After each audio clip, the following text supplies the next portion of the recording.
আমরা যখন রুহের জগতে ছিলাম, আমরা কিন্তু এর আগে একটা জগতে ছিলাম, এটার নাম রুহের জগৎ, আলামে আরওয়াহ। এটা কি জানেন? ওই নাসা যদি আবিষ্কার না করে তাহলে যে কোনো কিছুর অস্তিত্ব থাকবে না, এটা সত্য নয়। ঠিক আছে? এখন পৃথিবীতে একটা দর্শন চলছে আর কি, ফিলোসফি চলছে কিরকম, যে পশ্চিমারা যা বলে আমরা চোখ বন্ধ করে মেনে নেই, বিজ্ঞান যা বলে আমরা বিনা যুক্তি তর্ক বাক্য ব্যয় সেটাকে মেনে নেই। বিজ্ঞান যদি কোনো কিছুকে প্রমাণ করতে না পারে আমরা সেটাকে বিশ্বাস করতে চাই না। যেমন জিন জাতি, নাম শুনেছেন? সূরা জিন নামে একটা সূরা আছে না? সূরা জিন নামে একটা আলাদা সূরাই কিন্তু কোরআনে আছে। আর আল্লাহ পাক সূরা যারিয়াতের 56 নম্বর আয়াতে বলেছেন, ওয়া মা খালাকতুল জিন্না ওয়াল ইনসা ইল্লা লিয়াবুদুন। আমি জিন আর মানুষকে শুধুমাত্র আমার ইবাদত করার জন্যই সৃষ্টি করেছি। তো আল্লাহ পাক এখানে বলেই দিলেন যে জিন এবং মানব জাতি দুইটা প্রজাতি আল্লাহ পাক রেখেছেন পৃথিবীতে। কিন্তু বিজ্ঞান কিন্তু এখনো জিনকে আবিষ্কার করতে পারেনি, পেরেছে? পারে নাই। তো বিজ্ঞান আবিষ্কার করতে পারে নাই বলে কি জিনের অস্তিত্ব নাই? ব্যাপারটা কেমন হবে? ঠিক একই ভাবে এই যে আল্লাহ পাকের কাছে আমরা ওয়াদা করে এসেছি আলামে আরওয়াহ বা রুহের জগতে, এই রুহের জগৎ কিন্তু এখন পর্যন্ত বিজ্ঞান ব্যাখ্যা করতে পারে নাই। আল্লাহ পাক আমাদেরকে বলেছিলেন, ঘটনাটা এমন ছিল যে আদম আলাইহিস সালামের পৃষ্ঠদেশ থেকে আল্লাহ পাক সমস্ত আদম সন্তানদের আত্মাগুলোকে পিপিলিকার আকৃতিতে সামনে দেখিয়েছেন। কিসের আকৃতি? পিঁপড়া। আর এই পিঁপড়া সম্পর্কে এক হাদিস মনে পড়ে গেল, কিয়ামতের মাঠে কিছু মানুষকে আল্লাহ পাক পিঁপড়ার আকৃতিতে উঠাবেন। কিছু মানুষকে আল্লাহ পাক কিয়ামতের মাঠে পিঁপড়ার মতো আকৃতিতে হাসর করাবেন। তারা কারা?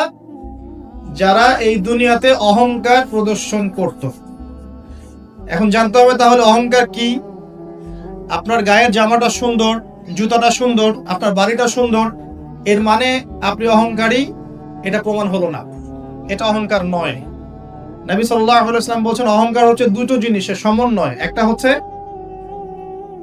মানুষকে তুচ্ছ তাচ্ছিল্য করা এবং সত্যকে প্রত্যাখ্যান করা। বাতারুল হাক্কি ওয়া গামতুন নাস, মানুষকে তুচ্ছ তাচ্ছিল্য করা এবং সত্য মানে আল্লাহ পাকের বিধান যেটা সত্য এটাকে অস্বীকার করা, এটা হচ্ছে অহংকার। ইবলিসের জ্ঞান ছিল না? ইবলিস কি আবেদ ছিল কিনা? আবেদ বোঝেন কিনা? আবেদ মানে যে প্রচুর ইবাদত বন্দেগী করেছে আল্লাহ পাকের। ইবলিস কি আল্লাহর ইবাদত করে নাই? আল্লাহ পাক কি তাকে অনেক উঁচু মর্যাদা দেননি? কেন তাহলে সে চিরস্থায়ী জাহান্নামী হচ্ছে? উত্তর কি? একটা আদেশ আল্লাহ পাক করেছিলেন আদম আলাইহিস সালামকে সিজদা করার। ওয়া ইয কুলনা লিল মালাইকাতি ইসজুদু লিআদম ফাসাজাদু ইল্লা ইবলিস। আল্লাহ পাক ফেরেশতা মণ্ডলী সবাইকে বলেছিলেন যে আদমের সামনে সিজদা করো, সম্মানে সিজদা করো। কেন সিজদা করতে হবে? কারণ আদম আলাইহিস সালামকে আল্লাহ পাক নিজ হাতে সৃষ্টি করেছেন এবং তাকে আল্লাহ পাক সমস্ত জ্ঞান শিক্ষা দিয়েছেন। জ্ঞানের কারণে আদম আলাইহিস সালাম এখানে সুপিরিয়র। আল্লাহ পাক ফেরেশতাদেরকে ডেকে বলছেন তোমরা আদমের সামনে সিজদা করো। ইবলিস কিন্তু ফেরেশতা নয়, সে কিন্তু জিন। আল্লাহ পাক ফেরেশতাদেরকে বলছেন সিজদা করো, মানে কিন্তু এই নয় যে ইবলিসও ফেরেশতা। ইবলিস কিন্তু ফেরেশতা নয়, সে কিন্তু জিন জাতির অন্তর্ভুক্ত ছিল। এর দলিল সূরা কাহফের মধ্যে আছে, কানা মিনাল জিন ফাফাসাকা আন আমরি রাব্বি। ইবলিস জিন জাতির অন্তর্ভুক্ত একজন সত্তা ছিল। সে সিজদা করলো না, যুক্তি দিল, একটা বাতিল কিয়াস করলো, সেটা হচ্ছে খালাকতানি মিন নার ওয়া খালাকতাহু মিন তিন। আমাকে সৃষ্টি করেছেন আগুন দিয়ে এবং আদমকে সৃষ্টি করেছেন কি দিয়ে? মাটি দিয়ে। কেন আমি আদমকে সিজদা করব? মানে ইবলিস প্রমাণ করতে চাইলো যে আল্লাহর আদেশটা ভুল, আমি সঠিক। নাউজুবিল্লাহ। আবা ওয়াস্তাকবারা, সে উদ্ধত হলো এবং অহংকার প্রদর্শন করলো। এই একটা মাত্র কারণেই সে কিন্তু চিরস্থায়ী জাহান্নামের অন্তর্ভুক্ত হয়ে গেল। তো অহংকার কি? আল্লাহ পাকের আদেশটাকে তাহলে লঙ্ঘন করাই অহংকার, এবং অন্যকে তুচ্ছ তাচ্ছিল্য করাই কি? অহংকার। ইবলিস এখানে দুটো কাজই করেছে, আল্লাহর সত্যটাকে, হকটাকে অস্বীকার করেছে এবং আদম আলাইহিস সালামকে কি তুচ্ছ করে নাই? আচ্ছা, এখন আমরা যারা ইসলাম পালন করছি আমাদের মধ্যে এখন এই সমস্যাটা দেখা যায়, এই রোগটা দেখা যায়। 5 ওয়াক্ত নামাজ কয়েকদিন পড়লেই মনে হয় যে আমি খুব বড় মুসলিম হয়ে গেছি, অন্য ভাইরা মনে হয় খুব ভালো মুসলিম নয়, একটা ইগো প্রবলেম চলে আসে না? কথাবার্তা চাল চলনে একটু ডিগ্রি সার্টিফিকেট অর্জন করলে মনে হয় যে আমি অনেক কিছু করে ফেলেছি, বা এমন কিছু ভালো করেছি মানুষকে না দেখানো পর্যন্ত ঘুম হচ্ছে না। বা আপনিও একজন দিনের প্রচারক, আরেক ভাই উনিও দিনের প্রচারক, তো তাকে নিন্দা সমালোচনার ঝর্ণা তুললে ভালো লাগছে না। মানে মানুষকে আন্ডার এস্টিমেট না করলে নিজের সুপিরিয়র এই সত্যটা প্রকাশ পাচ্ছে না, এটা কিন্তু অহংকার। আর আল্লাহ রাব্বুল আলামিন অহংকারী ব্যক্তিকে পছন্দ করেন না। অহংকার সম্পর্কে আল্লাহ পাক বলেছেন, এটা সম্ভবত হাদিসে কুদসিতে আছে, উলামায়ে কেরাম ভালো বলতে পারবেন, যে অহংকার আল্লাহর চাদর, এটা নিয়ে কেউ টানা হাসরা করলে আল্লাহ পাক সেটা সহ্য করবেন না। প্রিয় ভাইরা, ওয়াদা আমরা করে এসেছিলাম, ওয়াদার খেলাফ করলে কিন্তু আমরা মুনাফিক হয়ে যাব। কি ওয়াদা করেছিলাম? আল্লাহ পাক আদম আলাইহিস সালামকে সৃষ্টি করে তার পৃষ্ঠদেশ থেকে সমস্ত আদম সন্তানের যে আকৃতি, এই আকৃতি আল্লাহ পাক দেখিয়েছেন। কাকে দেখিয়েছেন? আদম আলাইহিস সালামকে দেখিয়েছেন। আদম আলাইহিস সালাম দেখছেন একটা আকৃতি, রূহ, খুবই সুদর্শন, খুবই সুন্দর দেখতে। তো তিনি জিজ্ঞাসা করলেন, হে আল্লাহ, এই কে, নাম কি? আল্লাহ রাব্বুল আলামিন বললেন, এ তোমার সন্তান, তার নাম দাউদ। কি নাম? দাউদ আলাইহিস সালাম নাম শুনেছেন? আদম আলাইহিস সালাম বললেন, তার হায়াত কত হে আমার রব? আল্লাহ পাক বললেন যে 60 বছর। কত বছর? 60 বছর। আদম আলাইহিস সালাম বললেন যে আমার হায়াত থেকে আল্লাহ তুমি তাকে আরো 40 বছর দিয়ে দাও। এরপরে দাউদ আলাইহিস সালামের বয়স হয়ে গেল 100 বছর। দেখেন, তো এই সময় আল্লাহ পাক সমস্ত, আচ্ছা এখানে একটা কথা বলে দিই, এই যে দুইজনের নাম পেলেন এখানে, আদম এবং দাউদ, ঠিক আছে? এই দুইজন নবীকেই কিন্তু আল্লাহ পাক কোরআনের মধ্যে আল্লাহর খলিফা বলেছেন। এটা একটা কোইন্সিডেন্স, এটা একটা মিল কোরআনের। একটা কথা মনে রাখবেন যে কোরআনের একটা আয়াত কিন্তু আরেকটা আয়াতকে ব্যাখ্যা করে। কোরআনের আয়াতগুলো হচ্ছে, আমি একটা উপমা দিচ্ছি, আকাশের তারার মতো অনেকটা। আকাশের তারা দেখেছেন কখনো? সময় কোথায় তারা দেখার? এখন তো ফুটবল খেলার যুগ, খেলা দেখবেন নাকি ভাই? শেষ রাত্রে আমরা অ্যালার্ম দিয়ে উঠতে পারি আর্জেন্টিনার খেলা দেখার জন্য, কিন্তু অ্যালার্ম দিয়ে তাহাজ্জুদে উঠতে পারি না। তো এই যুব সমাজের নিশ্চয়ই অনেক কল্যাণ হবে। একটা অসুস্থ প্রজন্ম তৈরি করছি আমরা, অসুস্থ প্রজন্ম। খুব গভীর ভাবে লক্ষ্য করবেন যে এরা বাবাকে সালাম দিতে লজ্জা পায়। কেউ সালাম দিলে ওয়ালাইকুম সালাম বলতে খুব লজ্জা লাগে, মনে হয় যে মাথা হেড হয়ে আসতেছে। বাইকের পিছনে মেয়ে নিয়ে ঘুরতে লজ্জা করে না। আর এখনকার বাইক গুলো মাশাআল্লাহ, আর আমরা তো ঢাকা শহরে থাকি, অনিচ্ছা সত্ত্বেও অনেক কিছু দেখতে হয়। এমন অনেক দৃশ্য দেখেছি আপনি বিশ্বাসই করবেন না, এটাও হচ্ছে সমাজে। গাড়ি নিয়ে যাচ্ছি, হয়তো বই পড়ছি, পড়তে পড়তে চোখটা লেগে গেলে একটু মানুষ তাকায় না দিকে দিকে, জানলা খুলে তাকিয়ে দেখছি যে গাড়ি নিয়ে যাচ্ছে, ড্রাইভার ড্রাইভ করছে, পিছনের সিটে এক ছেলে বসে আছে, ওই ছেলের কোলের উপর একটা মেয়ে বসে আছে। প্রকাশ্যে নবী সাল্লাল্লাহু আলাইহি ওয়াসাল্লাম কি বলেন না এই হাদিসটা? কিয়ামত হবে না ততদিন পর্যন্ত যতদিন পর্যন্ত মানুষ রাস্তাঘাটে জেনা না করবে। মেলে নাই হাদিস? কিয়ামতের কোন নিদর্শনের জন্য অপেক্ষা করছে বলেন? নবীজি বলেছেন জীবনের শেষের দিকের একটা হাদিসে, হাদিস জিবরিল, এখানে নবী সাল্লাল্লাহু আলাইহি ওয়াসাল্লাম মাত্র 2টা আলামত বলেছেন কিয়ামতে। কয়টা? এই 2টার মধ্যে একটা হচ্ছে ওয়ান তারাল হুফাতাল আওরাতাল আলাতা রিয়াশা ইয়াতাতাওয়ালুনা ফিল বুনিয়ান। সমাজের সবচেয়ে নিম্ন শ্রেণীর নগ্ন পায়ের, মানে জুতা কেনার টাকা ছিল না, নগ্ন গায়ের মানে কাপড় কেনার টাকা ছিল না, এই শ্রেণীর মানুষ, ধনীদের কথা বলা হচ্ছে না, এই গরিব নিঃস্ব শ্রেণীর মানুষ ইয়াতাতাওয়ালুনা ফিল বুনিয়ান, উঁচু উঁচু অট্টালিকা নির্মাণের প্রতিযোগিতা করবে। মিলেছে? মধ্যপ্রাচ্যের অনেক কান্ট্রি আছে, তাকিয়ে দেখবেন। এক সময় বেদুইন ছিল, বেদুইন মরুভূমিতে থাকতো। এখন দেখবেন কনস্ট্রাকটিভ বিল্ডিংস নির্মাণের কারো 100 তলা, কারো 200, কারো 150 প্রতিযোগিতা। আমাদের ঢাকা শহরে গিয়ে দেখবেন, ঢাকার মতো বড় বড় শহরগুলো যেগুলো আছে, বাংলাদেশ হোক অন্যান্য কান্ট্রিগুলোর হোক, আর পশ্চিমার তো কথাই নাই, বিগত 100, 200, 300 বছরে এই কনস্ট্রাকটিভ বিল্ডিংস নির্মাণের প্রতিযোগিতা বেড়েছে বেশি। এগুলো আগে ছিল না। জীবনের শেষের দিকে নবী এই হাদিস বলে গেছে সাল্লাল্লাহু আলাইহি ওয়াসাল্লাম। একটা প্রশ্ন, কিভাবে নিঃস্ব একজন মানুষ এরকম উঁচু উঁচু বিল্ডিং নির্মাণ করতে পারে, 10 তলা, 20 তলা, 50 তলা? কিভাবে সম্ভব?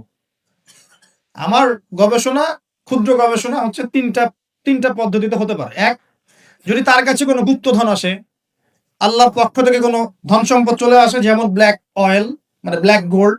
বুঝতে পারছেন কার কথা বলছি? তেল, মাটির নিচে তেলের খনি পেয়ে গেলে আপনি তো মাশাআল্লাহ সচ্ছল এখন করতে পারবেন। সোনার খনি পেলে করতে পারবেন। 2 নাম্বার হচ্ছে সুদের মধ্য দিয়ে সম্ভব নিঃস্ব মানুষের বিল্ডিং তোলা। আর 3 নাম্বার হচ্ছে অন্যের সম্পদ জবরদখল করা।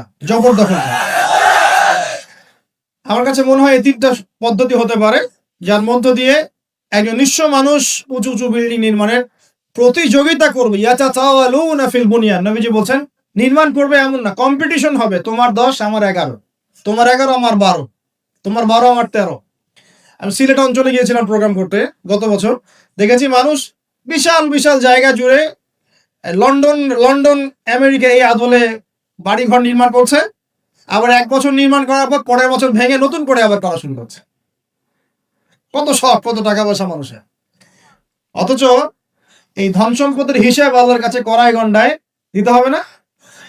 একটা হাদিস পড়ছিলাম গতকালকেই, মনে হয় আবার পড়ছিলাম, যে গরিবরা 500 বছর আগে জান্নাতে যাবে ধনীদের চাই। গরিবরা জান্নাতে চলে যাচ্ছে, আর আপনার ধনীদেরকে ধন সম্পদের হিসেবের জন্য দাঁড় করিয়ে রাখা হোক। যাকাত দেওয়ার নাম নাই, উঁচু উঁচু বিল্ডিং নির্মাণের প্রতিযোগিতা চলছে। দুনিয়ার জীবনে টিকে থাকার জন্য এত কিছুর প্রয়োজন আছে? নবী সাল্লাল্লাহু আলাইহি ওয়াসাল্লাম বলছেন যে দুনিয়াতে তুমি থাকো মুসাফিরের মতো, প্রয়োজন পূরণ হয়ে গেছে, যথেষ্ট। হ্যাঁ, অবশ্যই আমরা যদি সামর্থ্য থাকে 10 তলায় ইসলামিক কোনো প্রতিষ্ঠান গড়ে তুলবো, কোনো সমস্যা আছে? দিনের বড় মার্কাজ গড়ে তুলবো, ইনশাআল্লাহ, কোনো সমস্যা?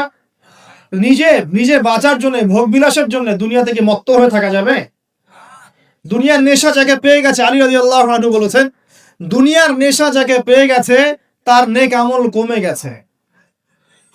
তিনি বলছেন দুনিয়া সাপের মতো, টাচ করতে মনে হবে খুব সফট, নরম। সাপ কিন্তু খুব নরম, সফট, কিন্তু এর মোহে মানুষ ঢুকে গেলে এর বিষাক্ত ছোবলে মানুষ গ্রাস হয়ে যাবে, টিকতে পারবে। পরে আমি দেখে আসছি ইনশাআল্লাহ। নবী সাল্লাল্লাহু আলাইহি ওয়াসাল্লাম একটা হাদিসে বলেছেন, এই মহাসাগরে আপনি যদি আঙ্গুল ঢুকিয়ে দেন, যতটুকু পানি হাতে লেগে থাকবে এর নাম দুনিয়া, বাকি সমস্ত পানি হচ্ছে আখিরাত। এটাই হয়তো ওই আয়াতের ব্যাখ্যা হতে পারে, বাল তুসিরুনাল হায়াতাদ দুনিয়া ওয়াল আখিরাতু খায়রুন ওয়া আবকা। তোমরা দুনিয়ার জীবনকে প্রাধান্য দিচ্ছ, কিন্তু আখিরাত চিরস্থায়ী এবং উত্তম। একটা হাদিসে পড়েছিলাম, নবী সাল্লাল্লাহু আলাইহি ওয়াসাল্লাম যাচ্ছেন সাহাবীদেরকে নিয়ে, রাস্তায় একটা মৃত ছাগলের বাচ্চা বা ওই বকরির বাচ্চা ছিল, মৃত। নবীজি বলছেন, এই মৃত ছাগলের বাচ্চাটা তোমরা কি 1 দিরহামের বিনিময়ে কিনতে চাও?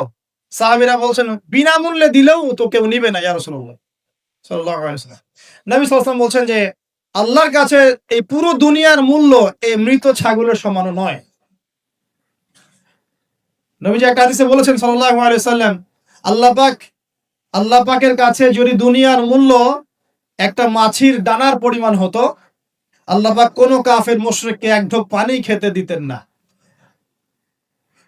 তো দেখুন ভাইরা, এই আহদে আলাস্তুর কথা বলছিলাম, তখন আল্লাহ রাব্বুল আলামিন আদম সন্তানদেরকে জিজ্ঞাসা করেছিলেন যে আলাস্তু বিরাব্বিকুম, আমি কি তোমাদের রব নই? কি বলেছিলেন? আলাস্তু বিরাব্বিকুম, আমি কি তোমাদের রব নই? আমরা সবাই বলেছিলাম বালা, অবশ্যই আল্লাহ আপনি আমাদের রব। এটা আমরা বলে এসেছি মহাবিশ্বে। আমরা এখন যেখানে বসবাস করছি এর উপরে 7 আসমান আছে। কত আসমান? 7 আসমান মানে 7 মহাবিশ্ব আছে। এক মহাবিশ্ব থেকে আরেক মহাবিশ্বের দূরত্ব হচ্ছে 500 বছরের রাস্তা। এরকম করে 7টা আসমান আছে। তার উপরে কুরসি, ওয়াসিআ কুরসিয়ুহুস সামাওয়াতি ওয়াল আরদ। তার উপরে আছে মহাসাগর, যার গভীরতা 500 বছরের পথ। তার উপরে আছে আরশে আজিম, যে আরশ বহন করে নিয়ে আসবে মাত্র 8 জন ফেরেশতা। কতজন? আরশের উপরে আল্লাহ রাব্বুল আলামিন সমুন্নত। আল্লাহু আকবার যে আমরা বলি, আল্লাহ পাক যে কত বড় এখন চিন্তা করেন। আপনি যদি এই পৃথিবীটা ঘুরে দেখতে পারেন বা আল্লাহ পাকের নিদর্শনগুলো ঘুরে দেখতে পারেন, এই প্রকৃতি, এই নদী, সমুদ্র, পাহাড়, ফুল ইত্যাদি, আপনার কলব যদি জিন্দা থাকে আপনি বুঝতে পারবেন যে আল্লাহ রাব্বুল আলামিন শুধু সবচেয়ে মহান সত্তাই নন, বরং সবচেয়ে সেরা শৈল্পিক সত্তা। এত নিপুণতা, মানে আল্লাহ পাকের গায়রত, মর্যাদা, আল্লাহ রাব্বুল আলামিনের যে মানে রুচিবোধ এত উচ্চ মানের। আজকে সকালে গোলাপ ফুল দেখছিলাম। কি ফুল ভাই? ফুল টুল দেখেন মাঝে মাঝে? গার্লফ্রেন্ডকে দেন নাকি? ওয়াইফকে দিবেন? কাকে দিবেন? বাসায় ওয়াইফকে দিবেন। ওয়াইফকে দিবেন, দিয়ে ভালোবাসার এজহার করবেন, বলবেন আমি তোমাকে অনেক ভালোবাসি। মেয়েরা এগুলোই চায় যে আপনি তাকে প্রশংসা করেন, ভালোবাসেন, আদর মোহাম্মত করেন। তারা এগুলোই মনে মনে চায়। হয়তো আপনাকে তারা বলে না, কিন্তু তারা এটাই চায়। যদি আপনি করতে পারেন ইনশাআল্লাহ তারা আপনার কন্ট্রোলে থাকবে। যদি কাঠখোট্টা হয়ে থাকেন সাংসারিক জীবনে, তাহলে দেখবেন রসকস কমে গেছে আর কি। তখন স্ত্রীও খুঁজবে আরেকটা হ্যান্ডসাম ছেলে, হ্যাঁ, ফোনে, ওই কলিগের ওখানে, ব্যাংকে, অন্যান্য জায়গায়। এখন তো ফ্রি মিক্সিং এর যুগ। বাসায় স্বামী থাকবে, বাইরে একটা ছেলে প্রেম হবে। আবার দেখা যাবে আপনারও মন উঠে যাচ্ছে আপনার কাছে, বা আপনার নিজের স্ত্রীকে ভালো লাগছে না, অন্য মেয়েকে ভালো লাগছে না। সাংসারিক জীবনটাকে মধুর রাখার জন্য নবী সাল্লাল্লাহু আলাইহি ওয়াসাল্লামের সুন্নতগুলো পালন করতে হয়। স্ত্রীকে হাদিয়া দিবেন, তোহফা দিবেন, ভালোবাসবেন, এবং সে আপনাকে কষ্ট দিবে এটা ধরে নেবে। সে আপনাকে সারা জীবন কষ্ট দিবে এটা আপনি মাথায় সেট করে নেবেন। ইনস্টল দিবেন, সফটওয়্যার ইনস্টল দেই না আমরা, প্লে স্টোর থেকে অ্যাপস ইনস্টল করেন না? আপনার লাইফে একটা অ্যাপস ইনস্টল করবেন যে স্ত্রী আপনাকে কষ্ট দিবে। তখন আপনার কাজ হচ্ছে মান সামাতা নাজা, যে ব্যক্তি চুপ থাকবে সে নাজাত পাবে। আর যদি আপনি চাপ দিতে চেষ্টা করেন তাহলে এই সম্পর্কটা ভেঙে যাবে। একটা হাদিস বলে দেই, যেহেতু প্রসঙ্গটা এসে গেছে, যে ইবলিসের সিংহাসন হচ্ছে মহাসাগরের উপরে। কোথায়? মহাসাগর। ইবলিস দিন শেষে ওর সব চেলা চামুন্ডাকে ডেকে বলে যে তোমরা আজকে কি করছো? একজন বলে যে আমি আজকে একজনকে মদ খাওয়াই দিছি, একজনকে আমি আজকে জেনা করাই দিছি, একজনকে আমি খুন করাই দিছি। ইবলিস বলে যে আসলে কিছুই করো নাই তোমরা। তো একজন এসে বলে যে আমি আজকে অমুক পরিবারের মধ্যে স্বামী স্ত্রীর মাঝখানে বিচ্ছেদ ঘটাই দিছি। তখন ইবলিস তাকে কাছে ডেকে নিয়ে আসে, নিয়ে এসে মেডেল পরায় দেয়, গোল্ড মেডেল দিয়ে বলে যে হ্যাঁ তুমি একটা কাজের কাজ করছো। এগুলো ইজহার করবেন, পরিবার সুন্দর হবে ইনশাআল্লাহ। আমরা দোয়া করি আল্লাহ পাক আমাদের পরিবারগুলোকে জান্নাতি পরিবার বানিয়ে দিন, স্বামী স্ত্রীর মধ্যে মিল মহব্বত বাড়িয়ে দিন। আসলে স্ত্রীর জন্য স্বামীর চেয়ে আপন কেউ হয় না, আর স্বামীর জন্যও স্ত্রীর চেয়ে আপন কেউ হবে না। আবার স্ত্রীর অধিকার দিতে গিয়ে মাকে আবার ফেলে দিয়েন না। যার যার অধিকার তার তার জায়গায় সমানভাবে দিবেন ইনশাআল্লাহ। আপনি ইনসাফ কায়েম করবেন। মনে রাখবেন যে পুরুষ মানুষ কিন্তু বোকা। পুরুষ মানুষ কি? কারণ কি জানেন? সারা জীবন তারা স্ত্রী, সন্তান, পরিবার, পরিজন সবার জন্য অনেক কিছু করে ঠিকই, এবং এগুলো করতে গিয়ে তারা আল্লাহর পথ থেকে দূরেও সরে যায়, নামাজ ছেড়ে দেয়, কমিয়ে দেয়, আমল কমে যায়, দুনিয়ার ব্যস্ততা বেড়ে যায়। শেষ বয়সে সেই পুরুষ আবার একা হয়ে যায়। আল্লাহ রাব্বুল আলামিন আমাদের সবচেয়ে আপন সত্তা, বাকিরা আমাদের দুনিয়ার প্রয়োজন। এটা মাথায় রেখে চলতে হবে। আল্লাহ